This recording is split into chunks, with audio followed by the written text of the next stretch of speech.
dijelaskan di dalam kitab Fi Bada'il Qisasin Nabawiyyis Shahih yang disusun oleh Asy-Syaikh Muhammad Jamil Zain. Itu Rasulullah pernah berkisah kepada sahabat-sahabat beliau, maksudnya bahwa di zaman Bani Israel itu dulu, sebelum Rasulullah diutus, di zaman Bani Israel ada dua orang raja yang hidup pada dua wilayah yang berbeda, tapi dia berbatasan. Raja pertama ini adalah raja yang dolim, kejam kepada rakyatnya, sehingga rakyatnya itu tidak ada yang senang terhadap raja itu, karena dia sistem yang dipakai itu adalah sistem otoriter kepada rakyatnya. Hingga satu ketika sang raja dolim ini ditimpa sakit parah. Segala tabib didatangkan oleh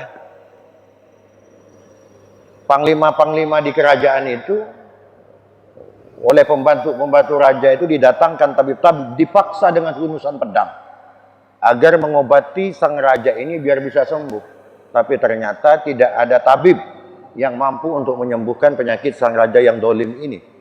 Hingga akhirnya ada satu tabib yang memberikan harapan kepada seorang raja yang dolim ini dengan mengatakan, Tuan Raja, penyakit Tuan Raja ini tidak akan pernah bisa disembuhkan kecuali Tuan Raja menemukan satu jenis ikan yang ada di lautan, yang ikan itu sekarang belum musim. Akhirnya apa? Akhirnya seluruh rakyatnya dipaksa, dikerahkan untuk mencari ikan ini, mencari ikan yang dimaksud ini. Ternyata Pak, ikan yang memang belum musim saat itu, yang jarang ditemukan, Allah keluarkan dari dasar laut itu semua. Begitu mudahnya rakyatnya mencari ikan yang bukan waktunya ada. Sehingga dengan disyarati ikan ini, diobati dengan ikan ini, Allah berkenan untuk menyembuhkan raja yang dolim tadi. Sedangkan di kerajaan tetangga ini, satu raja yang bijak ini, kebalikannya. Ada raja bijak, disayangi, dicintai oleh rakyatnya, sayang kepada rakyatnya, juga menderita sakit yang sama sulit untuk disembuhkan. Dengan sukarela para tabib datang untuk mengobati raja ini, tapi tetap tak bisa disembuhkan. Tabib yang mengobati raja dolim ini kemudian memberi petunjuk kepada raja yang bijak ini, Tuan Raja akan sembuh dari penyakitnya ini apabila Tuan Raja bisa menemukan satu jenis ikan yang ada di lautan, yang kebetulan sekarang lagi musim ikan itu. Tapi apa yang terjadi? Ternyata ikan yang memang lagi musim ini oleh Allah dihilangkan, digiring ke dasar laut, sehingga seluruh rakyat dan prajurit mencari ikan yang musim ini tak bisa ditemukan untuk mengobati raja yang bijak ini, yang pada akhirnya raja yang bijak ini kemudian sampai wafat, meninggal. Melihat kejadian ini, kemudian para malaikat ini protes pada Allah Subhanahu wa taala. Aneh, Pak. Tidak masuk akal.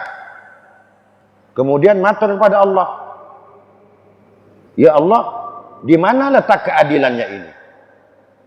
Seorang raja yang dolim, yang dibenci oleh rakyatnya, dia sakit harus diobati dengan ikan yang belum musim pada saat itu, tapi engkau mudahkan untuk menemukan obat itu. Sementara raja yang bijak tadi, yang kebetulan obatnya ikan juga yang ada di lautan, tapi engkau sembunyikan ikan-ikan itu, padahal lagi musim. Di mana letak keadilan ini, ya Allah? Kemudian apa kata Allah? Para malaikatku, kamu tidak paham dengan maksudku. Kenapa ikan yang tidak musim itu aku keluarkan dari dasar laut untuk menjadi obatnya? Perlu kalian ketahui bahwa selama hidupnya raja yang dolim itu pernah melakukan satu kebaikan.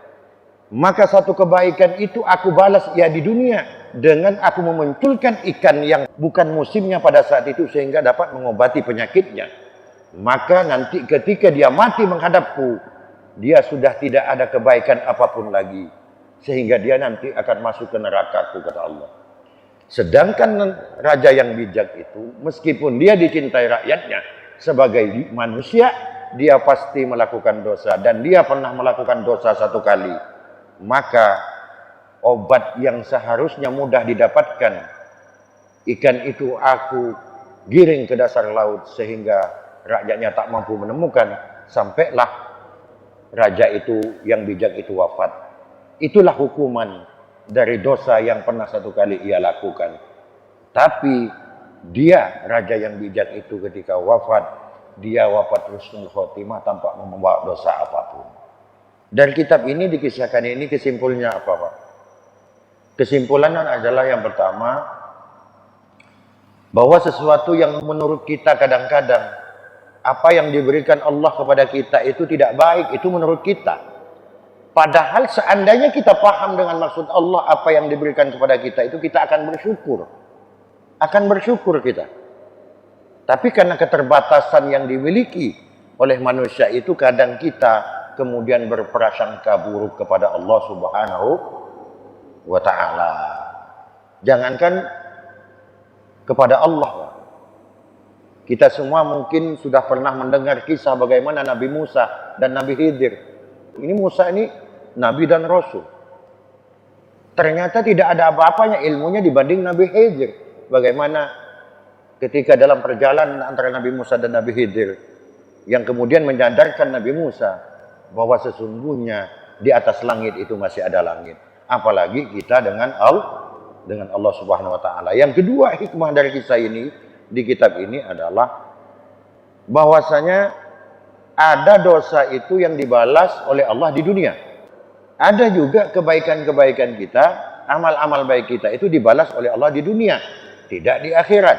Ada amal itu dibalas oleh Allah nanti di akhirat. Jadi intinya kita sebagai orang yang beriman, kita harus selalu positive thinking, harus husnudzon kepada Allah Subhanahu wa ta'ala, bahwa apa yang diberikan oleh Allah Subhanahu wa ta'ala itu pasti yang terbaik kepada kita. Sebagai contoh begini, saya punya anak umur 2 tahun, melihat saya pegang pisau, kemudian anak saya itu minta, nangis-nangis ke saya, minta pisau itu ke saya. Kira-kira saya berikan apa tidak, Pak? Tak mungkin saya berikan, karena saya tahu bahwa pisau dipegang oleh anak umur yang 2 tahun itu pasti berbahaya untuk dirinya. Maka saya ganti dengan mainan. Begitu juga Allah. Ketika kita minta sesuatu kepada Allah, Allah tidak memberikannya kepada kita. Karena Allah tahu, oh tak cocok ini untuk Pak Haji Saliman, untuk kau tak cocok nih, yang cocok ini. Allah yang lebih tahu, karena Allah yang menciptakan kita, dan Allah juga yang tahu apa sesungguhnya kebutuhan kita. Jadi itu Pak hikmahnya dari kisah yang dijelaskan di dalam kitab Bada'il Qisasin Nabawi As-Sahih yang dikarang oleh Syekh Muhammad Jamil Zain, yang dikisahkan di dalam kitabnya.